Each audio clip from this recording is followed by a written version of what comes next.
présidente.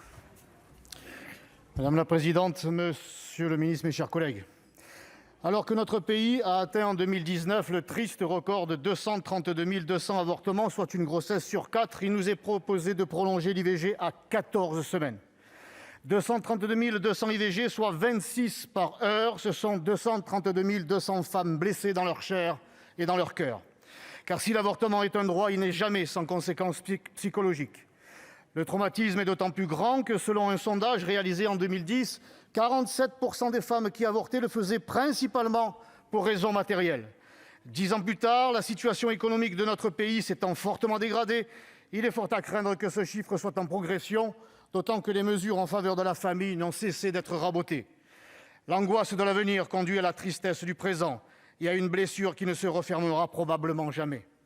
Comment en est-on arrivé à ce que des dizaines de milliers de femmes considèrent la venue d'un enfant d'abord comme un poids matériel avant tout bonheur naturel? Comment notre pays, qui se veut protecteur de tous les opprimés de la terre, a-t-il pu abandonner les femmes de France désireuses de maternité? En politique, il n'y a pas de hasard. J'observe que la mise en place du regroupement familial des étrangers correspond au début de l'hiver démographique français. À une salvatrice politique nataliste, vous avez préféré une suicidaire politique immigrationniste. Le résultat veut que la natalité en France, et je dis bien en France et pas encore française, a atteint en 2020 son niveau le plus bas depuis 1945. La famille, mes chers collègues, c'est la petite patrie où les parents transmettent aux enfants la glorieuse histoire, les merveilleuses traditions, le savoir-être sans pareil de la grande patrie française. Les enfants sont la preuve que les sacrifices d'hier n'ont pas été vains. Nos compatriotes en sont intimement convaincus puisque, selon l'étude réalisée par l'Institut Kantar, 87% des Français voudraient avoir plusieurs enfants. Vous avez beau vous acharner sur la famille, son désir naturel revient au galop.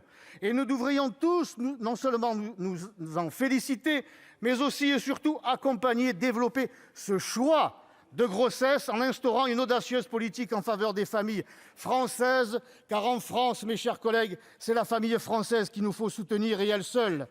Une nation qui se dit éclairée et fraternelle doit permettre aux femmes françaises qui souhaitent devenir mères et a fortiori avoir plusieurs enfants d'être totalement rassurées sur leur avenir matériel. Cela passe par des mesures incitatives. Rehausser le quotient familial, défiscaliser la majoration des pensions de retraite des familles nombreuses, rétablir l'universalité des allocations familiales, maintenir leur indexation sur le coût de la vie, apporter une aide accrue aux personnes en situation de handicap, développer l'offre des crèches, garantir le retour à l'emploi des femmes. Mes chers collègues, nous qui avons eu la chance de naître, d'avoir des frères, des sœurs, des enfants, plutôt que de renforcer le recours à l'IVG, sachons proposer aux femmes de notre pays un véritable choix et la chance d'accueillir la vie et déclarons à nouveau « Famille française, je vous aime ». Merci.